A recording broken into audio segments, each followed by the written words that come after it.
Hello everyone, welcome to Star IQ के video platform पे आप सभी का बहुत बहुत स्वागत है। 17 अप्रैल 2023 के हरियाणा करंट अफेयर इस पर्टिकुलर वीडियो में हम पढ़ने वाले हैं। आइए सेशन की शुरुआत करते हैं। और अगर आपने अभी तक स्टार आईक्यू चैनल को सब्सक्राइब नहीं किया है तो ज़रूर करना और शेयर भी कर देना। दोस्तों, कल आपसे एक सवाल पूछा था, उसका सही जवाब क्या होगा कि the hormone secreted from posterior pituitary gland. तो इस सवाल का ठीक आंसर था ऑक्सीटोसिन हार्मोन जो है ना ये निकलता है। अच्छा, पिट्यूटरी ग्लैंड है, इसको आप मास्टर ग्लैंड के नाम से भी जाना करते हैं। ये मास्टर ग्रंथि है। सुपर मास्टर ग्लैंड किसे कहते हैं हम लोग? हाइपोथैलेमस को कहते हैं सुपर मास्टर ग्लैंड। हाल ही में किस जिले को स्वच्छ रखने के लिए सीएम ने सभी गृहों में हाल ही में RFID लगाने के निर्देश दिए हैं? हरियाणा के सभी गृहों को साफ रखने के लिए RFID यानी कि रेडियो फ्रीक्वेंसी आइडेंटिफिकेशन लगाने के निर्देश दिए हैं पंचकुला जिले को। यानी कि ऑप्शन नंबर सी जो है सवाल का वो बिल्कुल ठीक रहेगा। अब आप कहेंगे सर ये RFID लगाने से घर साफ कैसे हो जाएंगे? देखो, ऐसा है कि पंचकुला जिले के अंदर ना बहुत लंबे टाइम से एक शिकायतें आ रही थी कि यहाँ पे वो कचरा उठाने वाली कार गाड़ी आती नहीं है हमारी गलियों में। और गाड़ी वालों को जब ये पूछा गया कि भाई तुम क्यों नहीं जाते, वो कहते हम तो जाते हैं। अब ये बात कैसे प्रमाणित हो कि जाते हो कि तुम नहीं जाते हो? वो भी अपनी जगह पे सही है कि नहीं आते होते तो हम आपके पास क्यों आते? ये कह रहे हैं कि हम और क्या करेंगे, हम पूरा दिन देखो घूम रहे हैं, किलोमीटर दिखा दिया या वटेवर जो भी कुछ कर दिया। तो अब इसका सॉल्यूशन ये कर दिया कि घर घर पे 10 घरों के बाद में या 5 घरों के बाद में क्या लगाया जा रहा है? RFID लगाया जा रहा है, रेडियो फ्रीक्वेंसी आइडेंटिफिकेशन लगाया जा रहा है, जिससे जो व्हीकल्स वहाँ से गुजरेगा तो उसकी लाइव मूवमेंट ट्रैकिंग जो है ना वो नोट होगी। और इसके माध्यम से पता लग जाएगा जिस कंपनी ने ठेका लिया है उस कंपनी को कि हाँ ये वहाँ से व्हीकल गुजरा है। ये कुछ यूँ समझ लो लगभग वैसा प्रोजेक्ट है जैसे आपने देखा होगा, आप टोल टैक्स पे जाते हो तो आपकी गाड़ी के ऊपर एक स्टिकर लगा होता है और फास्ट टैग जिसको आप लोग कहा करते हो, ये फास्ट टैग गाड़ी के उस स्टिकर को देखते ही क्या है कि वो गेट ओपन हो जाता है। देखा होगा ना आपने ऐसा। एज इट इज़ वो आपका फास्ट टैग भी RFID पे काम करता है, याद रखना। कुछ एज इट इज़ ही आपके साधन की मूवमेंट है ना वो ट्रैक कर ली जाएगी, जिससे गाड़ी वालों को जाना ही पड़ेगा घर घर पे। अब वो अब जी नहीं चुरा सकते हैं। तो अभी रिसेंटली हरियाणा के मुख्यमंत्री जी ने, मनोहर लाल जी ने, शहरी स्थानीय निकाय विभाग के अधिकारियों के साथ में बैठक की है। साथ में शहरी स्थानीय निकाय विभाग अर्बन लोकल बॉडीज डिपार्टमेंट के मिनिस्टर भी हैं डॉक्टर कमल गुप्ता के साथ में मुख्यमंत्री के प्रधान सचिव। ये स्लाइड मैंने एक्चुअली इसलिए लिया ताकि आपको 2-3 पोस्ट याद करवा पाऊँ। शहरी स्थानीय निकाय मंत्री कौन है? डॉक्टर कमल गुप्ता। मुख्यमंत्री के प्रधान सचिव कौन है? श्री V उमाशंकर। वित्त एवं योजना विभाग के अतिरिक्त मुख्य सचिव कौन है? श्री अनुराग रस्तोगी। और शहरी स्थानीय निकाय विभाग के अतिरिक्त मुख्य सचिव है श्री अरुण कुमार गुप्ता। ये बैठक हुई है 16 अप्रैल 2023 को और वहाँ पे ही ये फैसला लिया गया है। डोर टू डोर कचरा उठाना और सफाई व्यवस्था की मॉनिटरिंग करने के लिए नगर निगम अब RFID यानी कि रेडियो फ्रीक्वेंसी आइडेंटिफिकेशन टेक्निक का इस्तेमाल करने वाले हैं। यही सिंपल सी बात रहेगी आपकी। और अब तक 1000 से ज़्यादा मकानों में ये टैग लगाया जा चुका है। मैंने कहा था ना कि हर 10वें मकान पे लगेगा या 5 पे लग जाएगा। एरिया देखा जाएगा, कॉर्नर का कोई मकान है तो हर घर पे भी लग जाएगा ये टैग, जिससे बेसिकली उस घर के आगे से गाड़ी रुकेगी या वहाँ से निकलेगी तो कंपनी के अधिकारियों को उसकी मॉनिटरिंग हो जाएगी, अपने आप पता लग जाएगा। हरियाणा में मूंग के बीज पर कितने प्रतिशत की सब्सिडी दी जा रही है? तो हरियाणा के अंदर मूंग के बीज पर टोटल 75% की सब्सिडी दी जा रही है। ऑप्शन नंबर ए इस सवाल का ठीक है। ढेंचा के बीज लगाते हैं, ढेंचा के बीज मतलब सरकार से लेके आते हैं या ये खेती करते हैं तो 80% की सब्सिडी है, अधिकतम 10 एकड़। सर ये ढेंचा क्या होता है? देखो ये पीछे आपको ये वाला पौधा दिख रहा है ना, ये ढेंचा है। सर इससे लगाने से क्या हो जाएगा? कौन सा फल मिलता है भाई इससे? फल इससे वैसे तो डायरेक्ट तो नहीं मिलता है, इनडायरेक्ट बहुत बड़ा फल मिलता है। वो क्या है? आपकी ज़मीन के न्यूट्रिशन वैल्यू जो कमज़ोर हो गए हैं ना उसको सुधारा जा सकता है। मतलब फसल विविधीकरण समझो या फसल चक्र, आपने कभी पढ़ा होगा छोटी क्लासों में। बहुत ज़रूरी है एक ही फसल को बार बार अगर आप लगाते रहते हैं तो इससे आपकी ज़मीन है उसके न्यूट्रिशंस वैल्यू कम हो जाते हैं। इसके लिए हमें कोई फसल है बार बार बदलनी पड़ती है। जनरली ये फली वाली फसलें होती है, जैसे मूंग कह दो आप लोग, मूंग होगा, गवार है, ये क्या कहते हैं, तिल है। ये जो आपके मूंग, गवार और तिल है, इनसे आपकी ज़मीन की उर्वरक क्षमता वो बढ़ जाती है और ओवरऑल बहुत ही अच्छी उर्वरक क्षमता बढ़ती है या नेचुरल फार्मिंग की ओर लेके जाती है आपको। तो वो ढेंचा की फसल है। अब सरकार क्या है, सरकार सब्सिडी क्यों दे रही है, ताकि लोग डायरेक्ट तो लगा नहीं रहे, तो इसलिए ढेंचा के बीज पे 80% की सब्सिडी है। हाँ, ज़्यादा से ज़्यादा 10 एकड़ तक ये फ़ायदा उठाया जा सकता है। और मूंग के बीज है, अगर आप लेके आते हो सरकार से, तो 75% की सब्सिडी है। लास्ट इसके 3 एकड़ तक ये लाभ दिया जाएगा। इस योजना को रखा है 24 अप्रैल 2023 तक रखा है। इसके लिए एक पोर्टल भी ये दिया गया है, तो ये बात आपको याद रखनी है, ठीक है। चलिए, हरियाणा राज्य में कुल कितनी रजिस्टर्ड गौशालाएं हैं? बहुत ही इंपॉर्टेंट क्वेश्चन है, ढंग से याद कर लेना इसको, ये इस टाइप का सवाल बन सकता है।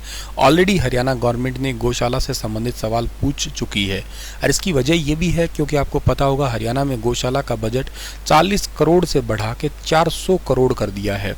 इसके अलावा आपको ये भी याद होगा कि हरियाणा में पंचायत भूमि जितनी भी है वहाँ पे ग्राम पंचायत से पूछ के शेड बनाए जाएंगे, जगह जगह पे नई नई गौशालाएं खोली जाएगी। गौशाला के गायों के लिए एक और इम्पॉर्टेंट भी है, देसी गाय की खरीद पे हरियाणा सरकार 25,000 रुपये देता है, आपको याद हो तो। इसके अलावा 4 ड्रम भी देता है बड़े बड़े, जिनसे खाद, गोबर खाद वगैरह बनाई जा सकती है। और हरियाणा के अंदर रजिस्टर्ड गौशालाएं वर्तमान में है 645। ऑफिशियल डेटा है 635 कहना चाहिए मुझे, 635, ठीक है ना, इसको ठीक कर देना, 635 है रजिस्टर्ड, ठीक है ना, 635, ठीक है ना, 635 रजिस्टर्ड गौशालाएं हैं। इसके अलावा गौशाला में जो रह रहे पशु है लगभग 4.5 लाख है, और 1 लाख बेसहारा पशु है। 12 डिजिट के यूनिक टैग लगाकर पहचान की जाएगी सुनिश्चित। अब देखा होगा तुम लोगों ने, गाय के कान में से पीला पीला होता है, बीमा भी करते हैं, और एक ऐसा यूनिक टैग भी लगाया जाएगा ऐसा, जिससे ये बेसहारा पशु है इनको सहारा देने का काम करेगी हरियाणा सरकार। हरियाणा के अंदर मौजूदा गौशाला में 50,000 बेसहारा पशुओं के पुनर्वास के लिए प्रयास किया जा रहा है, क्योंकि टोटल 1 लाख बेसहारा पशु हरियाणा में है लगभग, जिनमें से 50,000 के लिए पहले पायलट प्रोजेक्ट के तौर पर हरियाणा सरकार यूनिक टैग लगा के उनको आइडेंटिफाई करेगी और उनको गौशाला या शेड के साथ में खाने पीने का प्रबंध भी करवाएगी इन गौशाला की गौओं के लिए या गोवंश के लिए। आपको मैं वैसे और बता देता हूँ, गाय से इम्पॉर्टेंट एक बात और भी है कि हरियाणा में सबसे ज़्यादा दूध देने वाली गाय है हॉलिस्टियन फ्रीजियन नस्ल की गाय, और जिस गाय का नाम है रानी गाय, ठीक है ना, रानी गाय है। और रानी गाय की अगर हम बात करते हैं यहाँ पे, तो रानी गाय ने कितना दूध दिया, तो रानी गाय ने 72 किलो, ठीक है ना, 72 किलोग्राम जो है ना वो पर डे दूध दिया, 24 घंटे के अंदर जो ना इतना दूध दिया, जो कि सबसे ज़्यादा है अपने आप में। अच्छा, गाय के लिए स्पेशली गौशाला के लिए हरियाणा ने एक योजना भी स्टार्ट तो कर रखी है। क्या नाम है? हरा चारा बिजाई योजना। हरा चारा बिजाई योजना, हरा चारा बिजाई योजना जो है ना, इसका मतलब क्या है कि अगर आप अपने खेतों में चारा उगाते हैं तो आपको 10,000 रुपये प्रति एकड़ दिए जाएंगे, ये याद रखना। मैक्सिमम आपको 10 एकड़ तक ही ये लाभ मिलने वाला है, और ताकि गौशाला के अंदर गायें हैं वो भूखी ना रहे, तो ये बात भी याद रखना है आपको। अच्छा, जो 25,000 रुपये देसी गाय की खरीद वाला तो मैंने आपको पॉइंट बता ही दिया, अपने आप में वो भी बहुत महत्वपूर्ण है। अच्छा, और भी बातें आप कर सकते हो। हरियाणा के अंदर जो गौ सेवा आयोग है उसको संभालते कौन है, मतलब उसके चेयरमैन कौन है? उसके चेयरमैन डॉक्टर श्रवण कुमार गर्ग। ये क्वेश्चन ऑलरेडी एग्जाम में पूछा जा चुका है। इसके अलावा इस डिपार्टमेंट गौ सेवा आयोग के वाइस चेयरमैन कौन है? श्री पूर्णमल यादव है। और इसके अलावा गौ सेवा आयोग के सेक्रेटरी कौन है? श्री विजय कुमार यादव है, ठीक है। और गौ सेवा आयोग में कमिश्नर और सेक्रेटरी, ये एनिमल, एक्चुअली गौ सेवा आयोग नहीं पूरा कहूँगा, एनिमल हस्बेंड्री डिपार्टमेंट के जो है ना कमिश्नर, उनका नाम श्रीमती अमित पी कुमार है, IAS अधिकारी हैं। एनिमल हस्बेंड्री मिनिस्ट्री की बात करती हैं तो हम करते हैं तो श्री जय प्रकाश दलाल जी है, जो कहाँ से जो जीते हुए हैं? ये जीते हुए हैं लोहारू से जीते हुए हैं, ठीक है ना, लोहारू भिवानी। ये हरियाणा में कानून मंत्री भी है, मुख्यमंत्री तो बाकी आपको सबको पता है ही। अच्छा, हरियाणा सरकार पता क्या कर रही है कि भारत सरकार भी ऐसा कर रही है, प्राकृतिक पेंट बना रही है।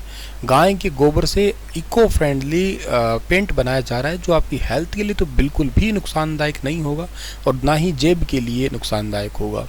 तो ये भी हरियाणा सरकार का एक इम्पॉर्टेंट इनिशिएटिव है जो इको फ्रेंडली होगा, एंटी बैक्टीरियल होने वाला है और एफिशिएंट बहुत होगा, टॉक्सिक बिल्कुल भी नहीं है, हैवी मेटल इसके अंदर होता नहीं है, कोई प्रकार की इसमें गंध नहीं आएगी। तो ये ओवरऑल बहुत ही बढ़िया है, फंगल बैक्टीरिया सब इसमें गायब है। और हरियाणा गौ सेवा आयोग की अगर बात की जाए तो ये सेक्शन 3 हरियाणा गौ सेवा आयोग जो स्थापित हुआ था ये अंडर सेक्शन 3 के तहत हुआ था। एक्ट था 2010 का और ये काम करने लगा था आपका नवंबर 2015 से प्रॉपर हरियाणा के अंदर। और इसके अलावा इसको बनाया क्यों गया था, इसका जो उद्देश्य था वो क्या था कि बहुत सारी ये बूचड़ खाने थे, इनको बंद करवाना था। गो हत्या जो हो रही थी उनको बंद करवाना था, क्योंकि जैव विविधता में गाय है या पीपल है या तुलसी है, इनको हम लोग देवता समान माना करते हैं और इनको रिलीजियस एक्टिविटी के चलते हुए साइंस ने भी इसको अपनाया है, इसलिए ऐसे एक्ट बनते हैं। हाल ही में हरियाणा में वुमेन एंड चाइल्ड डेवलपमेंट विभाग का एडिशनल चीफ सेक्रेटरी किसे बनाया गया है? वुमेन एंड चाइल्ड डेवलपमेंट विभाग का एडिशनल चीफ सेक्रेटरी अभी हाल ही में बनाया गया है सुमिता मिश्रा को। ऑप्शन नंबर बी इस सवाल का बिल्कुल ठीक रहेगा। आईएएस अधिकारी एक सुधीर राजपाल जी हैं, इनको प्रिंटिंग स्टेशनरी डिपार्टमेंट इनसे वापस लिया और इनको कृषि विभाग के साथ साथ सिविल एविएशन विभाग के अंदर एडिशनल चीफ सेक्रेटरी का पद दिया, मतलब इनकी जगह पे आ गए ये सुधीर राजपाल जी। सुमिता मिश्रा से कृषि विभाग वापस लेके इनको मेडिकल एजुकेशन के साथ वुमेन एंड चाइल्ड डेवलपमेंट विभाग का एडिशनल चीफ सेक्रेटरी की जिम्मेदारी दी गई है। इसके अलावा याद रख लेना हरियाणा में एक आईएएस अधिकारी आनंद मोहन शरण है, इनको अभी जिम्मेदारी इनकी जो है ना हायर एजुकेशन विभाग का एडिशनल चीफ सेक्रेटरी बनाया गया है। इसके अलावा अनुराग रस्तोगी को आर्किटेक्चर डिपार्टमेंट के साथ फाइनेंस डिपार्टमेंट के एडिशनल सेक्रेटरी बनाया गया। और राजेश खुल्लर जी के बारे में तो मैंने पहले भी बताया था, 1988 बैच के सीनियर अधिकारी हैं ये, और इनको अभी हरियाणा सरकार में एडिशनल चीफ सेक्रेटरी के साथ राजस्व विभाग के फाइनेंस कमिश्नर का पद मिला है। इसके अलावा शिक्षा के साथ सूचना और जनसंपर्क विभाग है, वहाँ के भी एडिशनल चीफ सेक्रेटरी इनको बनाया गया है। हरियाणा राज्य चुनाव आयोग को हाल ही में किस अवार्ड से सम्मानित किया गया? हरियाणा राज्य चुनाव आयोग को अभी रिसेंटली ई गवर्नेंस अवार्ड 2022 से सम्मानित किया गया है। ठीक है, अभी रिसेंटली 20th जो ई गवर्नेंस अवार्ड 2022 था वो ऑर्गेनाइज करवाए गए थे न्यू दिल्ली के अंदर, और वहाँ पे हरियाणा राज्य को इस अवार्ड से सम्मानित किया गया है। ये ऑर्गेनाइज हुए थे न्यू दिल्ली के अंदर। किस वजह से? ऑनलाइन रिलीज जितने भी अपने एडवर्टाइजमेंट है या जनसंपर्क सूचना विभाग है या लोगों तक अपनी योजना है उनको ऑनलाइन पहुंचाने के लिए, और बहुत ही इफेक्टिव वे में और बहुत ही कम प्राइस के अंदर, जैसे एंटरप्राइज रिसोर्स प्लानिंग कह दीजिएगा आप लोग, ट्रांसपेरेंसी से आ जाती है, एफिशिएंसी बढ़ जाते हैं, धीरे धीरे डिपार्टमेंट जो है ना वो ई डिपार्टमेंट होते जा रहे हैं। तो हरियाणा राज्य को स्टेट इलेक्शन कमीशन चुनावों के अंदर पारदर्शिता के लिए मेनली ये अवार्ड दिया गया था। ठीक है चलिए सर, इसके अलावा अच्छा, चुनाव आयोग के जो आपके हरियाणा के अंदर अध्यक्ष हैं उनका नाम है धनपत सिंह। ठीक है, आपके लिए कुछ क्वेश्चन है कि भगवान परशुराम के नाम पर किस जिले में मेडिकल कॉलेज स्थापित किया जाएगा? ये कैथल के अंदर किया जाएगा। हरियाणा सरकार ने फिट बुजुर्गों को सम्मानित करने के लिए कौन सा अवार्ड स्टार्ट किया है? ये है fit senior citizen award. Haryana में कार्यस्थल पर ही असंगठित मजदूर की अगर मौत हो जाती है तो उसे 5 लाख रुपए दिए जाते हैं। हरियाणा के किस यूनिवर्सिटी में महर्षि वाल्मीकि की देश की पहली जो है ना वो रिसर्च पीठ बनने वाली है? वो बनेगी महर्षि वाल्मीकि संस्कृत यूनिवर्सिटी में। मुख्यमंत्री ने किसानों के लिए किस बीज पोर्टल का शुभारंभ किया है? तो ये उत्तम बीज पोर्टल का शुभारंभ किया है। टोक्यो पैरा ओलंपिक में हरविंदर सिंह ने तीरंदाजी में कौन सा पदक जीता? तो इन्होंने कांस्य पदक जीता था, कैथल के रहने वाले हैं ये। किस जिले के गांव हाबड़ी में अंतर्राष्ट्रीय स्तर पर हॉकी स्टेडियम बनाया गया है? तो इसका ठीक आंसर रहेगा कैथल। और हरियाणा के ये तो हो गया ना आपका कैथल, और इसी के साथ में आप लोगों के लिए क्वेश्चन छोड़ के जा रहा हूँ कि हरियाणा में 2023 को किस रूप में मनाया जाएगा या जा रहा है? तो आप मुझे ये तो बताना, सारे ही साल बताना, 2020 से लेके 23 तक के इंपॉर्टेंट सारे विद डिटेल।